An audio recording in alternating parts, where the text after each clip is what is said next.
So in the last video, we talked about the idea of there being a chapter on the moon. I threw out the concept of a JFK servant. His assassination still takes place, but the servant version of him would be the one doing the assassination, taking out his human form and then taking his place. It's not like the human and the servant version being in the same place is going to disrupt their existence. It's not going to disrupt his position in the throne.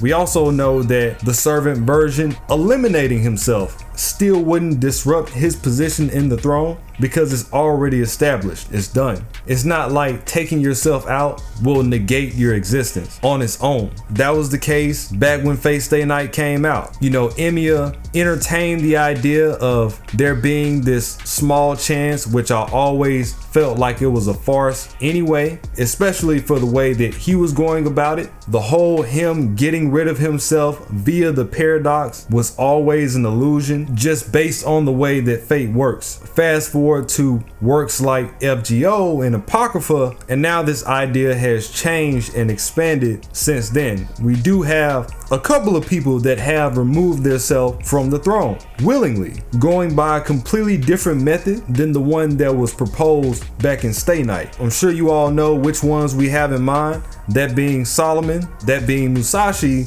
and Joan. And the thing that connects all three of them, first and foremost, is that it wasn't the act of them getting rid of their former self, it was a sacrifice. The second thing that they all had in common is that their wishes were completed. You know, the whole reason that these characters are even introduced to the throne is that usually they have some type of wish that they want to fulfill, or they just don't mind being resummoned. It's not like the throne is just making you become a servant. It presents this to you after your demise and you accept it. That's why whenever it's mentioned, you often hear them say, you know, the throne called out to me or something of the sort. So going back to Stay Night, we can start it off with Emiya. This is when he was going at Shiro. Saber says, "That is meaningless, Archer. You have already become a guardian, so it is too late. Even if you kill Emiya Shiro, who has yet to become a hero, you yourself will not disappear. That may be true, but there's still a chance, however small. Just altering the past might not be enough, but the paradox will be even greater if I am the one to do it. If the distortion is large enough, a hero called Emiya will disappear here." And Saber, this is what I've been waiting for. I am not looking for results now. Keep that line in mind. I'm just taking my anger out on a kid called Emiya Shiro, the one who became a clown as a result of his stupid ideal. So Emiya himself is admitting to the fact that he's just using Shiro as a human stress ball. And that's why, personally, the small chance statement comes off as a farce, because immediately he circles back around and says, well, I'm not looking for results now. As if that's not what really mattered to him to begin with. He really just wanted to stress dump for everything that he's gone through. And you even have Saber bring up the same thing that I mentioned earlier, that even if he does eliminate Shiro, that's not gonna remove your existence, because that's not how that works. Now, I could never sit up here and say definitively that it wouldn't have happened, because it didn't. You know, he ended up not going through with it. As a matter of fact, he does the exact opposite. He ends up saving them. But going off the people that we know that it happened with, it definitely remains to be untrue, because out of all the ones that have actually removed themselves from the throne, it has nothing in common with what's going on here. And honestly, to take it a step further, even if he were to eliminate Shiro, you know, he mentioned the fact just altering the past might not be enough, as if he knows there has to be a little bit more. And that little bit more is most likely him having all of his wishes fulfilled, which even if he takes out Shiro, he still has the whole world to save. He's not just gonna turn his back on the world no matter how he feels. That's the whole reason he became a counter guardian to begin with. He just can't do that. So it's always been a real catch-22 for him, regardless of the way things are painted. Now, going over to the later years, we have people like Solomon, who removed himself from the throne via his Ars Nova when we were fighting against Goetia. Though King Solomon had rings that granted him true omnipotence, he used them only once, and in the end, he chose to return them to heaven of his own free will. He seemed to be saying that the era in which fate rested in the hands of the Almighty was over, and the era in which humans would live freely had come. come. My own noble phantasm will destroy me. It will be the end of King Solomon. You possess 9 rings and I possess the 10th. And now with all the rings here, I can recreate that moment. That's right. I have completely cast aside my position as a heroic spirit. That doesn't mean I will die, but from here on, Solomon will disappear from the throne of heroes. The agent of God will disappear from human history. The world shall be ruled by the laws of physics, by human knowledge. With the complete annihilation of Solomon, the king of mages, the age of gods will truly come to an end. And that's just an example for him. Now, one thing that I find interesting about all this is, okay, we know it's a self-sacrifice. Your wishes for the world are fulfilled to the point where the throne doesn't need you anymore. Solomon fulfilled his wish by saving the world. Musashi, as we saw in the story, reached a state of nothingness like she always wanted, and then also used it to save us towards the end of LB5. And then you have Joan's wish, which I will say, in comparison to the other two, was a little bit more on the selfish side, but she removed herself from the throne to go be with Sig in the reverse side of the world. And yes, she can do that, apparently. The facts are the facts. So this is my thing. I'm not tripping over the fact that Solomon can do it. He's the king of mages. Makes complete sense. Musashi, connection to the void, literally the embodiment of everything in the verse. Again, makes sense. But then you get to Joan, and it's like, huh?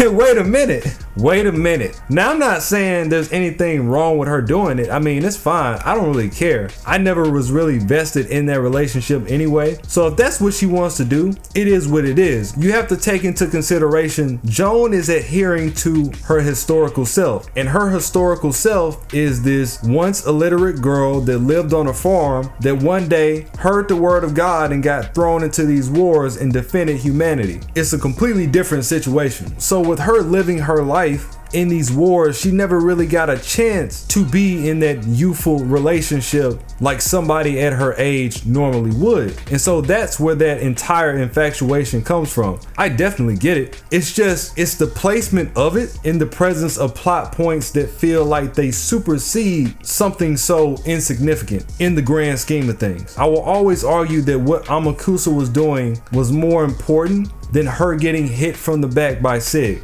That's just me. I could be tripping. Whatever the case may be, from an inverse perspective, it almost feels like Joan's not supposed to be there. You know, she was one of the first rulers, so I'm not doubting her ability. I'm not doubting where she stands in history. Her only being a ruler doesn't scale nearly as close to what Musashi and what Solomon are doing, clearly. But at the same time, you could flip it and say the same thing about Musashi if you go from a historical avenue, because in real life, Musashi didn't do all that. He was undefeated. He was really good, and he did share his journey with mankind, but he was still just a man. Where on the flip side, if Joan is literally hearing God like she said she was historically, because that is how her story goes, then she would be much more in tune with pulling that off if you look at it from that standpoint. But if you wanted to bring the argument back to Musashi, that wasn't even the real Musashi to begin with, so you can't even restrict her by the historical narrative anyway. Regardless of whether people want to accept this or not, it's interesting how they tended to weave things together years later. And we're still in limbo, technically. There's nothing to say that they can't renege on what they said and bring the characters back. That's kind of impossible for Joan at this point because the Apocrypha is over, but Musashi is just data lost and Solomon is quote unquote living on through the existence of Goetia in the Roman body, supposedly. And you know, the whole idea of you being removed from the throne is that once you're gone, you can't come back. Now, I've kind of already went over how I feel about this conversation. I don't want either of them to come back, Musashi or Solomon. Mind you that both of these characters are two of my favorite characters, and I don't want neither one back still, because a series needs stakes. And if they bring those characters back, it will spit in the face of years worth of commitment to the community and the people that followed the story, and it will basically make the entire thing seem like jokes. Oh, there is no stakes at all. You have everybody just wisping away and they come right back. With them, they really made it count. Even with Joan, you know, her phantasm is also one that falls in line with her deleting herself from the world. It meant a lot then for the protagonist to continue on.